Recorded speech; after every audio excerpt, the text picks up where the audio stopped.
Hello friend, तो आज की वीडियो हम देखने वाले हैं डायरेटिक के बारे में। वीडियो बहुत इंपॉर्टेंट है क्योंकि इस वीडियो में हम बात करने वाले हैं कार्बोनिक एनहाइड्रेज इनहिबिटर के बारे में, जो एसिटाजोलामाइड जो है 10 मार्क्स में पूछा जाता है एग्जाम में। अगर आपने वीडियो को मिस किया, समझ लीजिए आप 10 मार्क्स को मिस कर दिए, तो वीडियो को लास्ट तक बने रहिएगा।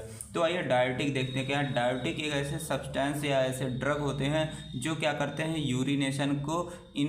यूरिनेशन के एक्सक्रीशन को इंक्रीज कर देते हैं, उसको हम बोलते हैं डायरेटिक बोलते हैं। अब आपके माइंड में यह सवाल आ रहा होगा कि हम यूरिनेशन के एक्सक्रीशन को क्यों बढ़ा रहे हैं, ठीक है। तो आइए इसकी मैकेनिज्म थोड़ा समझ लेते हैं। तो मैंने यहाँ पे नेफ्रॉन का स्ट्रक्चर बना दिया है। आपको पता है कि हमारे ब्लड में क्या होता है, sodium chloride, potassium bicarbonate ion होते हैं। तो हमारी नेफ्रॉन क्या करती है, इन सभी का फिल्टर करती है, ठीक है। कुछ जो इसेंशियल कंपोनेंट होते हैं पुनः क्या होते हैं, ब्लड में फिर से एब्जॉर्ब हो जाते हैं। जैसे ब्लड कैपिलरीज इसके साइड में ऐसे रहती हैं, ठीक है।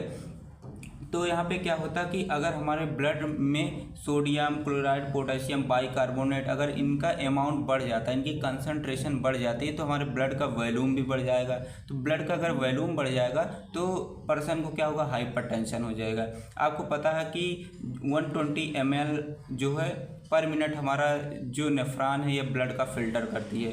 मान लीजिए इसने 120 ml पर मिनट किया फिल्टर, लेकिन हमारा यहाँ से यूरिन का एक्सक्रीशन जो हो रहा है सिर्फ ओनली यहाँ पे 1 to 2 ml हो रहा है, ठीक है। तो क्या होगा कि हमारे ब्लड में इन सब का जो कंसंट्रेशन है यह क्या होगा, बढ़ जाएगा। तो उस पर्सन को क्या होगा, ब्लड प्रेशर हो जाएगा। आई होप आपको इतना समझ में आ गया होगा। तो आइए आगे समझते हैं। तो हमारा जो पीसीटी होता है, ठीक है, पीसीटी पे यहाँ पे क्या होता है कि जो 65% जो होता है सोडियम, पोटेशियम और क्लोराइड आयन, ये क्या होते हैं, रीअब्जॉर्ब होते हैं हमारे ब्लड में। और हमारा जो आगे इसमें देखते हैं कि 90% जो होता है बाइकार्बोनेट, SCO3 जिसको बोलते हैं बाइकार्बोनेट, ये हमारा पीसीटी के थ्रू रीअब्जॉर्ब हो जाता है हमारे ब्लड में, ठीक है। और आगे देखते हैं कि हमारा जो यहाँ पे 100% क्या होता है, ग्लूकोज रीअब्जॉर्ब होता है, ठीक है। आई होप आपको इतना समझ में आया होगा।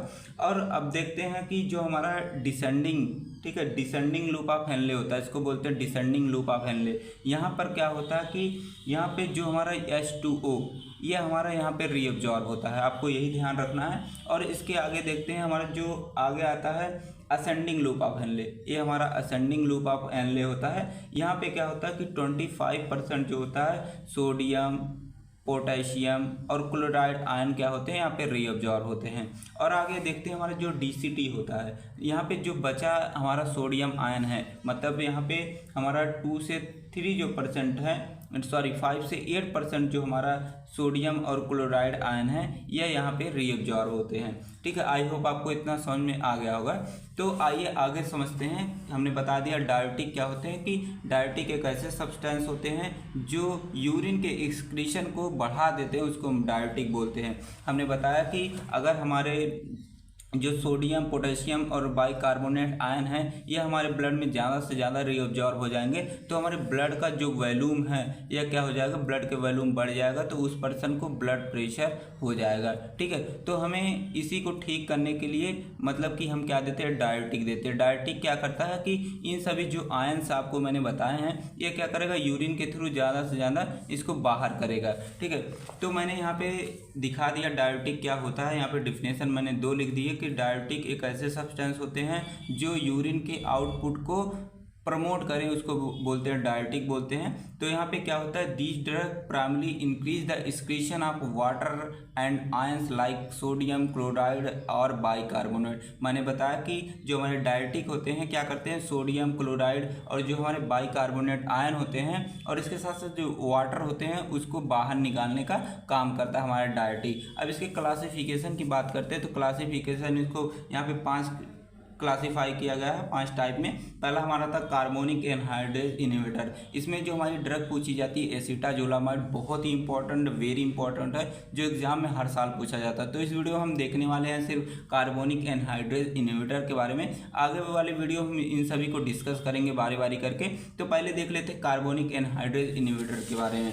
तो यहाँ पे देख लेते हैं हमारा कार्बोनिक एनहाइड्रेज इनहिबिटर क्या होता है। कार्बोनिक एनहाइड्रेज इनहिबिटर फ्रेंड्स एक ऐसे सब्सटेंस होते हैं जो कार्बोनिक एनहाइड्रेज जो एंजाइम होता है उसको इनहिबिट कर देते हैं। जब इसको इनहिबिट कर देते हैं, जो हमारा बाइकार्बोनेट है यह हमारा क्या होगा, ब्लड में रीअब्जॉर्ब नहीं हो पाएगा। तो हमने पढ़ा कि जो हमारा अगर हमारे ब्लड में क्या होता है कि रीअब्जॉर्प्शन हो जाता है bicarbonate, sodium, potassium chloride ion का, तो क्या होगा इससे कि हमारे ब्लड का वॉल्यूम बढ़ जाता है और पर्सन को हाइपरटेंशन हो जाता है। तो हमने क्या करना है कि अगर हम जो कार्बोनिक एनहाइड्रेज इनहिबिटर दे रहे हैं तो क्या करेगा, जो हमारे बाइकार्बोनेट आयन है इसके रीअब्जॉर्प्शन को, ब्लड में इसको रीअब्जॉर्ब होने से क्या करेगा, रोक देगा। और ये जब ब्लड में रीअब्जॉर्ब नहीं होगा तो क्या होगा, यूरिन के थ्रू बाहर ज़्यादा निकल जाएगा। ठीक है, तो हमारे देख लेते हैं कार्बोनिक एनहाइड्रेज इनहिबिटर क्या होते हैं। जो हमारे कार्बोनिक एनहाइड्रेज इनहिबिटर होते हैं ये काम करते हैं पीसीटी पे। पीसीटी का मतलब होता है प्रॉक्सिमल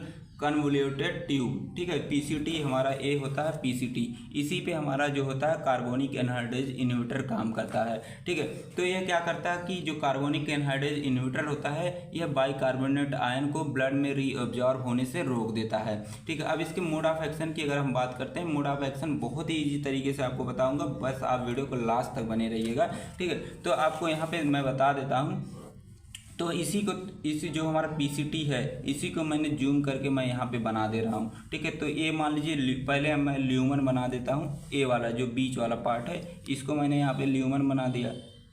ठीक है, और ये जो हमारी मेम्ब्रेन है, ए वाली मेम्ब्रेन, ठीक है, एंडोथेलियल सेल बोल देते हैं इसको, एंडोथेलियल सेल हमने यहाँ पे इतना बड़ा बना लिया। ठीक है, एंडोथेलियल सेल बना लिया। मैंने बोला कि इसके साइड साइड में क्या होती है, ब्लड कैपिलरीज होती हैं, तो ब्लड कैपिलरीज को हमने यहाँ पे बना लिया ऐसे इस तरीके से। ठीक है, अब क्या हुआ कि हमारे ब्लड में क्या होता है, हमारे जो ल्यूमन में मैंने बोला कि जो यहाँ पे फिल्टर क्या क्या चीज़ें होती है, फिल्टर हमारा होता है ब्लड से फिल्टर होता है हमारा sodium ion, potassium ion, chloride ion और बाइकार्बोनेट। अब यहाँ पे मान लीजिए बाइकार्बोनेट आयन हमारा यहाँ पे प्रेजेंट है, तो मैंने ल्यूमन में लिख लिया क्या, SCO3। ये हमारा कहाँ से फिल्टर हुआ, तो ब्लड से। बाइकार्बोनेट आयन हमारा कहाँ पे है, ल्यूमन में है। ठीक है, अब हमारा जो बाइकार्बोनेट आयन है यह क्या करेगा, ये हाइड्रोजन से मिला, यह बना लिया H2CO3 कार्बोनिक एसिड बना लिया। अब आपके माइंड में आ रहा हो कि यह हाइड्रोजन कहाँ से आ गया, हाइड्रोजन देखिए आया कहाँ से, तो यहाँ पे हमारा जो एक हमारा चैनल प्रेजेंट होता है जिसको बोलते हैं सोडियम हाइड्रोजन एक्सचेंजर बोलते हैं। तो यहाँ पे सोडियम हाइड्रोजन एक्सचेंजर प्रेजेंट होता है। तो यहाँ पे क्या होगा कि सोडियम क्या होगा कि ये हमारा जो एंडोथेलियल सेल है इसके अंदर इंटर करेगी, और जो हमारा हाइड्रोजन आयन है ये हमारा ल्यूमन में आएगा। ठीक है, तो अब आपको पता चलेगा कि हमारा हाइड्रोजन आया कहाँ से, हमारे ल्यूमन में। अब हमारा यहाँ पे क्या बना, मैंने बताया कार्बोनिक एसिड बना। अब कार्बोनिक एसिड क्या होगा, presence of carbonic anhydrase Ca जिसको हमने रिप्रेजेंट किया है, ये हमारा एक एंजाइम होता है। इसके प्रेजेंस में क्या होता है कि हमारा जो कार्बोनिक एसिड था यह टूट जाता है हमारे H2O में और CO2 में, यह टूट गया यहाँ पे। ठीक है, अब क्या हुआ, अब देखिए कि जो हमारा वाटर है और कार्बन डाइऑक्साइड है, वाटर हमारा क्या होगा कि ये यहाँ पे एक एक्वापोरिन चैनल होगा। एक्वापोरिन चैनल के थ्रू क्या होगा, यह हमारे चला जाएगा एंडोथेलियल सेल। ठीक है, एंडोथेलियल सेल को क्या करेगा, क्रॉस कर देगा। ठीक है, और हमारा जो कार्बन डाइऑक्साइड है यह डिफ्यूजन के थ्रू यह भी हमारा पहुंच जाएगा एंडोथेलियल सेल में। तो यहाँ पे हमने क्या कर दिया, H2O को पहुंचा दिया और CO2 को भी पहुंचा दिया। ठीक है, इन दोनों को पहुंचा दिया एंडोथेलियल सेल में। अब क्या हुआ कि ये दोनों किसके प्रेजेंस में, कार्बोनिक एनहाइड्रेज जो एंजाइम है इसके प्रेजेंस में फिर बना लेंगे हमारे कार्बोनिक एसिड बना लेंगे। फिर बना लिया क्या, कार्बोनिक एसिड बना लिए। ठीक है, फिर क्या होंगे, ये ब्रेक हो जाएंगे किसमें, एक ब्रेक हो जाएगा हाइड्रोजन आयन, यहाँ से ब्रेक हो जाएगा, यहाँ से और क्या बन जाएगा, SCO3। देखिए पहले जैसा फिर बन गया। तो यहाँ पे जो हमारा हाइड्रोजन बना यह यहाँ से फिर जाएगा, फिर ऐसे आएगा, ऐसे जाता रहेगा। ठीक है, अब हमारा जो बाइकार्बोनेट आयन बना यह क्या होगा कि यह फिर से चला जाएगा, यह यहाँ पे एक सिम्पोर्टर होता है जिसको बोलते हैं सोडियम बाइकार्बोनेट सिम्पोर्टर के थ्रू यह पहुँच जाएगा किसमें, हमारे पहुँच जाएगा, यह ब्लड में पहुँच जाएगा। ठीक है, और यहाँ से सोडियम क्या होगा, ऐसे इन करेगा इसके अंदर। ठीक है, तो अब अगर हमारे ब्लड में क्या हुआ कि बाइकार्बोनेट का अगर कंसंट्रेशन क्या हो गया, अब ज़्यादा हो गया। ठीक है, मतलब कि यह पहले तो आया था इस ल्यूमन में ब्लड के थ्रू ही आया था, इस यहाँ पे ब्लड के थ्रू आया था, लेकिन फिर यह कहाँ पहुँच गया, ब्लड में ही पहुँच गया। तो क्या हुआ, ब्लड का जो कंसंट्रेशन है, ब्लड का जो वॉल्यूम है, यह क्या हो गया, बढ़ गया। ये ब्लड का वॉल्यूम बढ़ जाएगा तो क्या होगा कि ब्लड पर्सन को बीपी हो जाएगी। तो अब क्या करेंगे, अगर हम जो हमारे डायरेटिक है मतलब कार्बोनिक एनहाइड्रेज इनहिबिटर, यह क्या करते हैं कि जो कार्बोनिक एनहाइड्रेज एंजाइम है इसको क्या करेंगे, इनहिबिट कर देंगे। जब इसको इनहिबिट कर देंगे तो आगे की प्रोसेस हो नहीं पाएगी, तो हमारे ब्लड में जो है बाइकार्बोनेट का कंसंट्रेशन है ये बढ़ नहीं पाएगा, और पर्सन के जो बीपी हुआ था, ब्लड प्रेशर हुआ था, वह क्या होगा, वह डिक्रीज हो जाएगा और पर्सन ठीक हो जाएगा। आई होप आपको पूरा मैकेनिज्म समझ में आ गया होगा। जिस तरीके से मैंने बताया उस तरीके से आप एग्जाम में लिखिए, आप पूरे मार्क्स मिलेंगे, आपको कभी भूलेंगे भी नहीं। आपको मैं यहाँ पे दिखा देता हूँ पूरा, आप यहाँ से देख के इसको लिख लीजिएगा। मैंने सभी चीज़ें यहाँ पे बना के लिख दी है, ठीक है।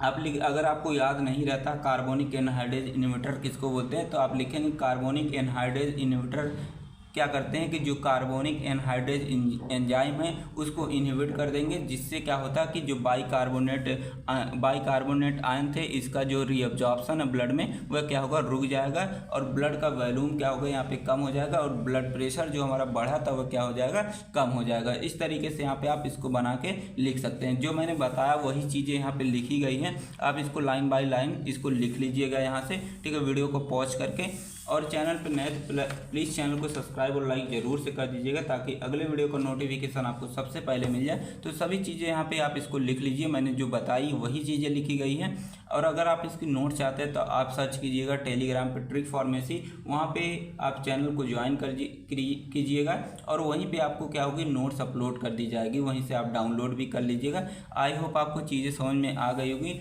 जो हमारा इंपॉर्टेंट ड्रग है एसिटाजोलामाइड, हर साल एग्जाम में पूछा जाता है, ठीक है। एसिटाजोलामाइड का स्ट्रक्चर आप बहुत ही सिंपल तरीके से यहाँ पे दिया गया है। तो यहाँ पे क्या होगा कि एक हमारा आपको यहाँ पे बना के दिखा देते हैं, ठीक है।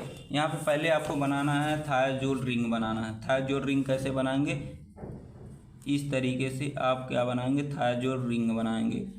थायाजोल रिंग आपने बना लिया, ठीक है। और क्या करेंगे, यहाँ पे एक साइड पे क्या करेंगे, जो हमारा सल्फोमोइल ग्रुप है उसको ऐड करेंगे। सल्फोमोइल ग्रुप हमारा ये होता है, सल्फोमोइल ग्रुप होता है, ठीक है। ये हमारा हो गया सल्फोमोइल ग्रुप हो गया। और इस साइड पे क्या करेंगे, जो हमारा एसिटानिलिडिल जो ग्रुप होता है उसको आप ऐड करेंगे। तो यहाँ पे आप NH करिएगा, C++OₐH3, ठीक है। इस तरीके से हमारा बन जाएगा एसिटाजोलामाइड का स्ट्रक्चर बन जाएगा। तो वही स्ट्रक्चर एकदम सेम बना है, ठीक है। अगर इसके सिंथेसिस की बात करते हैं, सिंथेसिस में आप बहुत ही सिंपल तरीके से मैंने यहाँ पे लिखा है, जब आप हाइड्रोजन हाइड्रेट का रिएक्शन करवाएंगे किससे, अमोनियम थायोसाइनेट से। तो यहाँ पे देखिए हाइड्रोजन हाइड्रेट लिखा, मतलब ये हमारा NH2 ये हमारा हाइड्रोजन है, इसमें H2O लगा दिया तो हमारा क्या हो गया, हाइड्रेट हो गया। तो इसका नाम हो गया हाइड्रोजन हाइड्रेट हो गया। तो यहाँ पे आगे लिखा गया अमोनियम थायोसाइनेट। तो यहाँ पे अमोनियम थायोसाइनेट का स्ट्रक्चर बना है। फिर क्या करेंगे, इन दोनों को आप जब इन सब दोनों के साथ रिएक्शन करवाएंगे तो हमारा बनेगा 1,2-bis थायोकार्बोमोइल हाइड्रोजन बन जाएगा। तो इसका अब क्या करेंगे, इसका हम साइक्लाइजेशन करवाएंगे, मतलब इसको हम साइकिल के फॉर्म में कन्वर्ट करेंगे। तो साइकिल के फॉर्म में हमने यहाँ पे कन्वर्ट कर दिया इसको। अब क्या करेंगे, हमने CH3COCl3 के साथ हमने इसका एसाइलेशन करवाया। एसाइलेशन जब इसका हम करवाएंगे तो हमारा क्या बनेगा, हमारा बनेगा यहाँ पे देख लीजिए CH3CO यहाँ पे ऐड हो जाएगा, ठीक है। और क्या होगा कि यहाँ का H और यहाँ का Cl एक दूसरे को लेकर फरार हो जाएंगे, ठीक है। तो यहाँ पे यह Cl हमारा यहाँ से रिमूव हुआ और A वाला जो ग्रुप हमारा यहाँ पे ऐड हो गया। अब इसका क्या करेंगे, हम ऑक्सीडेशन करवाएंगे Cl2 से। जब Cl2 से ऑक्सीडेशन करवाते हैं तो क्या होता है कि यहाँ पे Cl2 जो ग्रुप है, यहाँ पे क्या हुआ कि यहाँ से देख लीजिए हमारा जो है यहाँ से H जो है यहाँ के एक Cl को लेकर चला जाएगा और एक Cl यहाँ पे क्या होगा, ऐड हो जाएगा। और यहाँ पे ऑक्सीडेशन हो रहा है, मतलब कि ऑक्सीजन ऐड हो रहा है। तो यहाँ पे ऑक्सीजन देख लीजिए ऐड हो गया है, ठीक है। अब इसका हम रिएक्शन करवाते हैं NH3 से। जब इसका हम रिएक्शन करवाएंगे NH3 से तो हमारा बन जाएगा एसिटाजोलामाइड। आई होप आपको सिंथेसिस समझ में आ गई होगी, ठीक है। तो यहाँ पे सिंथेसिस आप पूरा लिख लीजिएगा। आगे बात करते हैं जो हमारी यहाँ पे इसके सार के बारे में। सार जो हमारा बहुत ही इम्पोर्टेंट है, तो सार में आप यही लिखेंगे कि हमारा जो सल्फोमोइल ग्रुप है यह हमारे रिंग से ऐड होना चाहिए, ठीक है। यह हमारा इसेंशियल होता है डाययूरेटिक एक्शन के लिए। दूसरा लिखेंगे हमारा जो एसिटानाइलिडिन जो ग्रुप होता है यह भी हमारे एरोमेटिक रिंग से जुड़ना चाहिए, ठीक है। तो इस तरीके से आप सार बना के लिख सकते हैं। अगर इसके मोड ऑफ एक्शन की बात करते हैं, जो मैंने बताया आपको अभी, मैंने आपको जो समझा के पूरे तरीके से बताया है वही आप एग्जाम में लिखेंगे, ठीक है।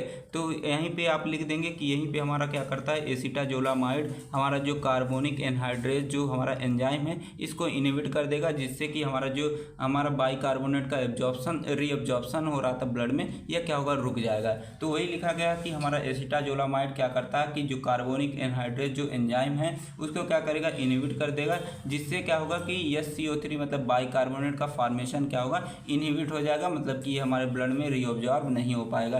अगर इसके हम यूजेस की बात करते हैं तो इसका यूज हम एसिटाजोलामाइड का यूज हम करते हैं ग्लूकोमा में यूज करते हैं, ठीक है। एपिलेप्सी में इसका यूज करते हैं। अगर माउंटेन सिकनेस मतलब कोई अगर पर्सन अगर वो माउंटेन पे चढ़ाई कर रहा है, अगर उसको माउंटेन सिकनेस हो रही है, तब भी वो वह क्या कर सकता है, एसिटाजोलामाइड का यूज कर सकता है। और आपको पता है डायरेटिक के रूप में यूज ही करते हैं।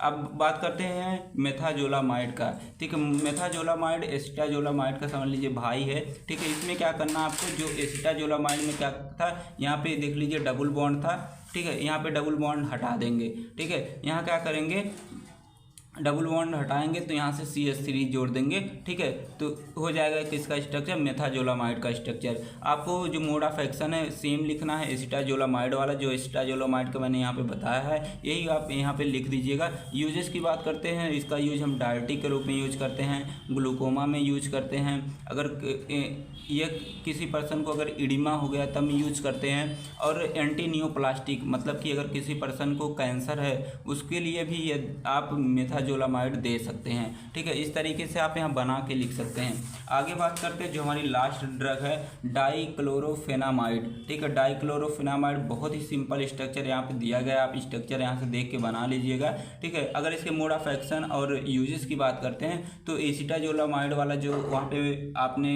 मोड ऑफ एक्शन लिखा है और यूजेस लिखा है यहीं पे आके कॉपी पेस्ट कर दीजिएगा।